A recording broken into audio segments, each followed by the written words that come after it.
Welcome to the TCG Compass Podcast, presented by Amber Grading, a mostly weekly discussion on trading card games and the people who love them.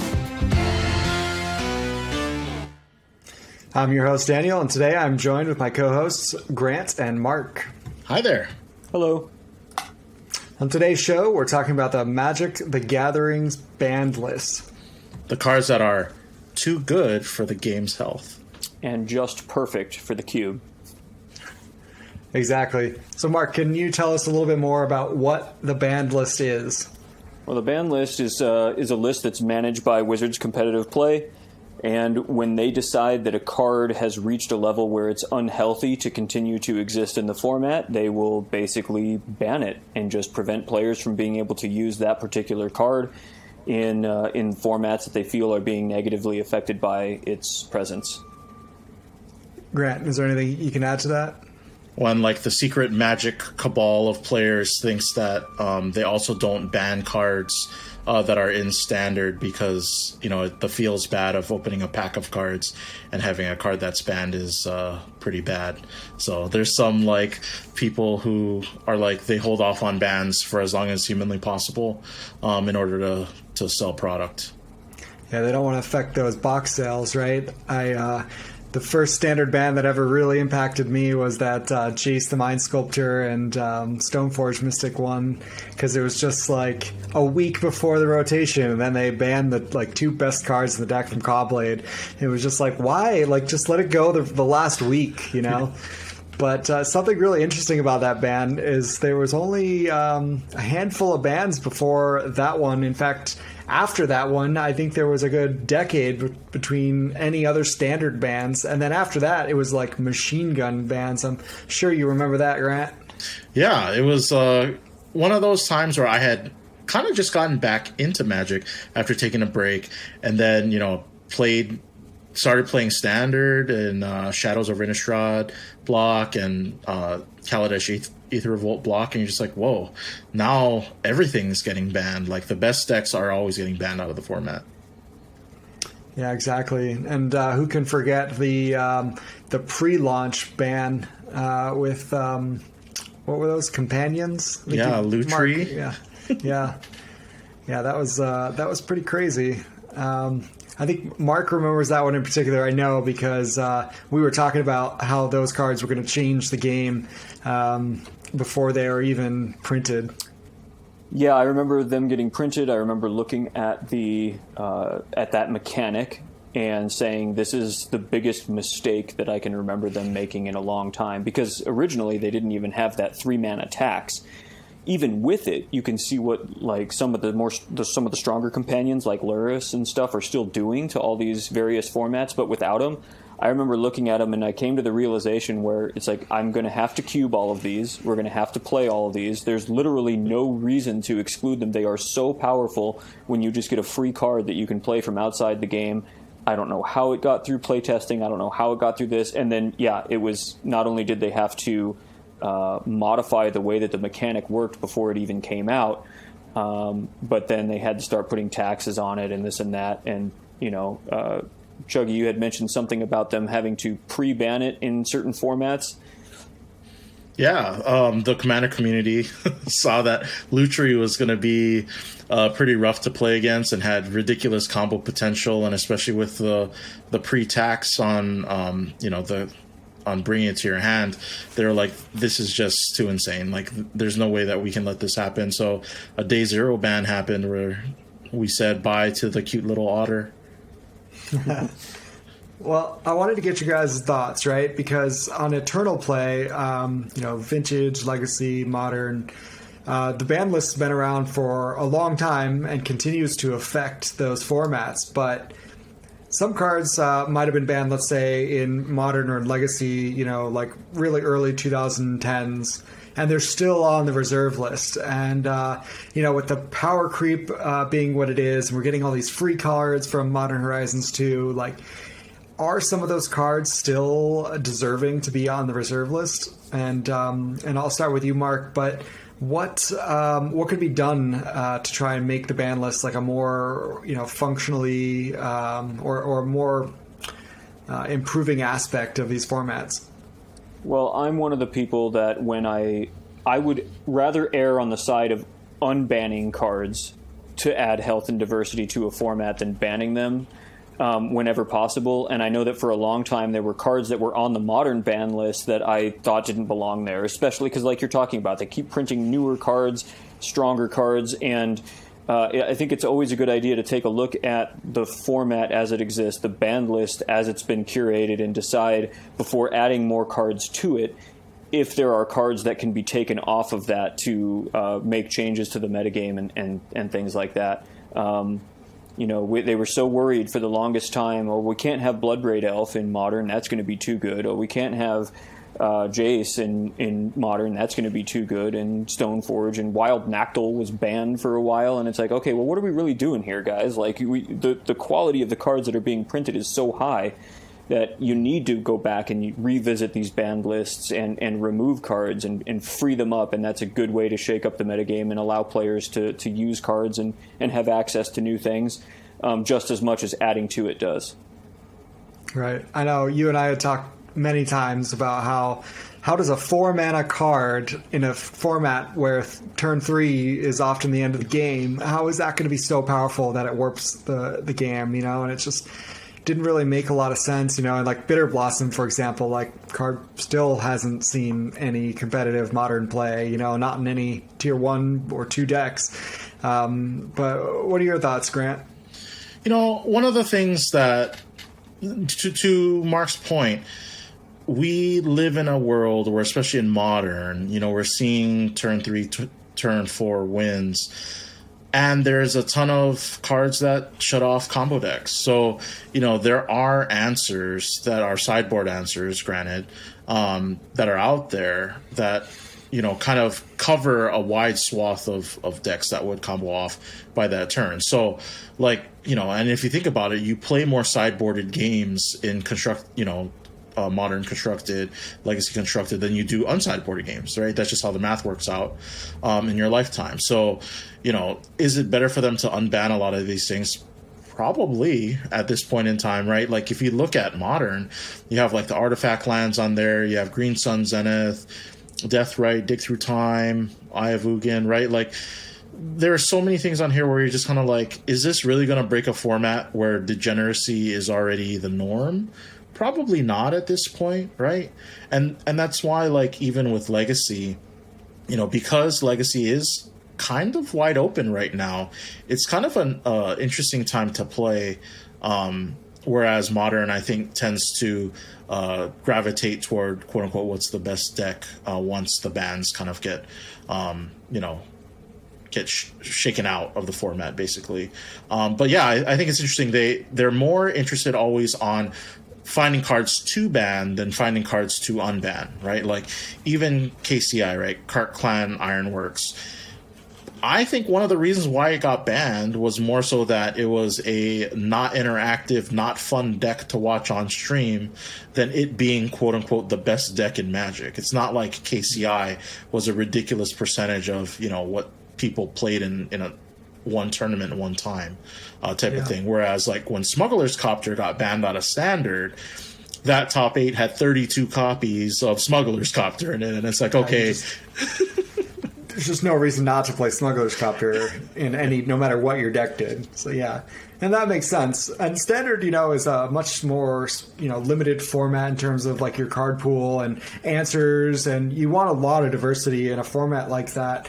But like, another combination that got banned really early on in Modern was the Blazing Shoal Progenitus, where you basically gave a creature, +10/+10 double strike, and the game was over. But how many, 1 mana or free answers do we have now? Like that player has to go, like their entire hand has to go into that combo, and they can just get absolutely punished by a Path to Exile or a Fatal Push or, like any number of instant speed removal spells or, Force of Negation, is a thing now. And it's just like all of this can get shut down by virtually any card or any deck that has any, modern playable cards in it.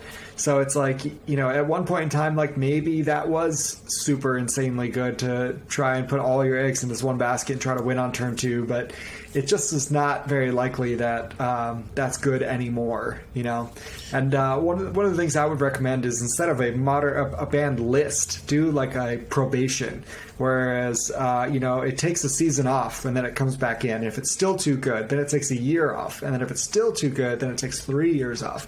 And I can almost guarantee that at the end of those 3 years, something has been printed to make that combo no longer like the most OP thing that has to be played in every single deck, especially for the Eternal formats, because obviously Standard is only a couple years long. Yeah, and I think one of the things to think about too is if the norm for Magic players moving forward is going to be playing digitally, right, then there are going to be things that just aren't going to be so much of a problem anymore, right? Like we talk about how certain formats aren't going to have fetch lands because the whole prospect of having to shuffle your deck over and over and over again in paper is kind of a pain. But if you do it digitally, the auto shuffler just does it for you, right? So you kind of like take some of the unwieldy aspect of the paper game and you eliminate it entirely digitally, right? So it's like even cards like Punishing Fire, where you have Grove of the Burn Willows and Punishing Fire as kind of like your 2-card recurring combo. It takes forever, but is it unfun to play against or watch? Maybe, but like it's not that toxic of a 2-card combo, you know what I mean? Whereas something like Thespian Stage and Dark Depths is a lot harder to interact with, right? So, it's something where I think we also have to take into account what the future of Magic is going to be, and if it's going to be digital, there's so many things that you could probably unban because a lot of the dexterity aspect of the game is being removed. Yeah, that's true. I do, though, feel like with Dark Depths that, even a 2020 flying indestructible creature is not ridiculously hard to deal with. We have Path to Exile, Prismatic Ending. There's lots of ways to bounce creatures with a Cryptic Command and, other cards. It's not... if you can't stop a player from doing like a turn 4, turn 5, Merit Lage, then... like maybe your deck's not that good, and if you can't deal with it later, like after sideboarding, then I don't know. I just feel like there's really not much hope for your deck anyway. But how about we shift gears and go to like the restricted list for Vintage? I know this is a topic that's a little bit more in Mark's territory since he basically manages the Vintage powered cube. But all my cards are restricted. Yeah, exactly, because you can only have one of them, right? Unless they get copied with something. But no, I used to. We won't go there. Yeah, no, I used to play a lot of Vintage, as that was basically my constructed of choice before I really got into cubing. So, yeah. Yeah, I know. There's been a lot of discussion about them restricting Lodestone Golem, right, but not touching Mishra's Workshop. And what are your thoughts on that? Oh man. So at some point, I think they'll reach the breaking point where they have 40 artifacts that are restricted because Mishra's Workshop exists, instead of just restricting Mishra's Workshop and unrestricting all of the things that are only good because Mishra's Workshop exists as a 4 of in that format.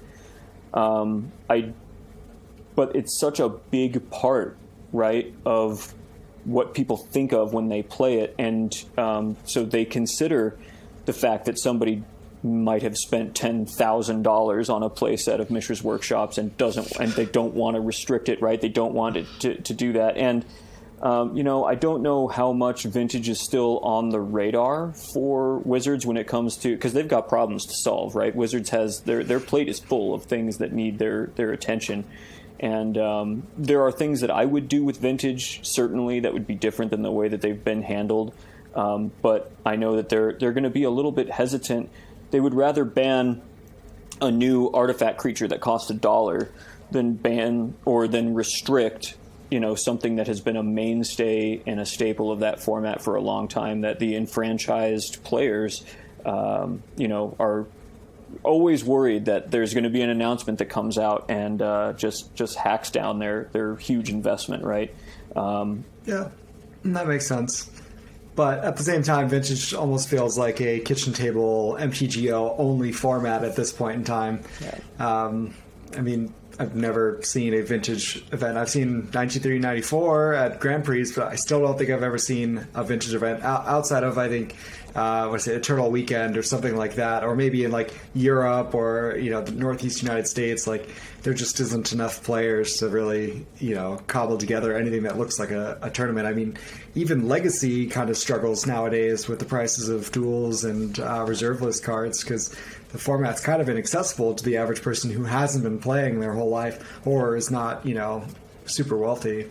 Yeah, but even locally, right, in Hawaii, the legacy scene is basically if you're 30-something plus years old, you may play legacy, but if you're under 32 or something, probably not playing legacy, because either you've been around the game long enough to have the cards, or you have the means to acquire the cards, and it's a tough format to get into, especially in paper.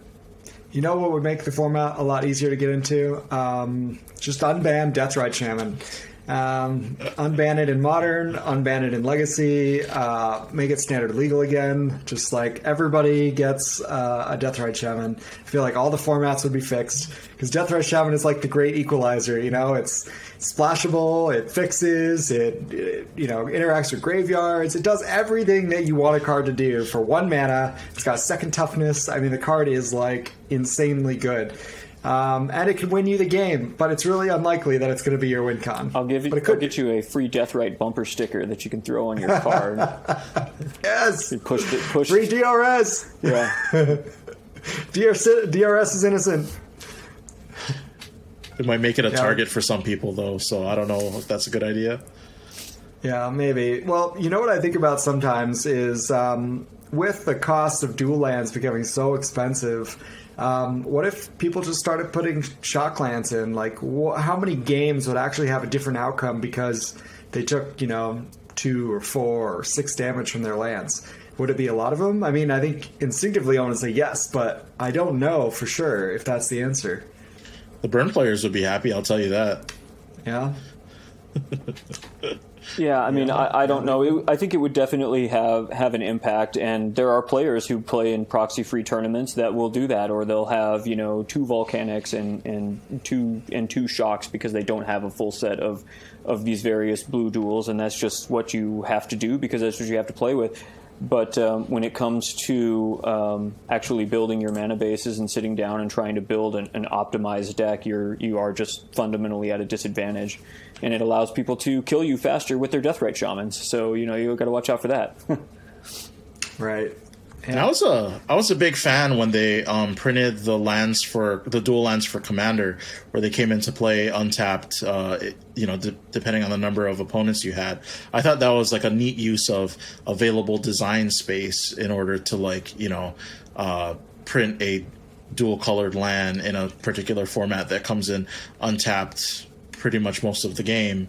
And without having to print something that would be broken in, say, a standard or modern or legacy, a 1v1 format.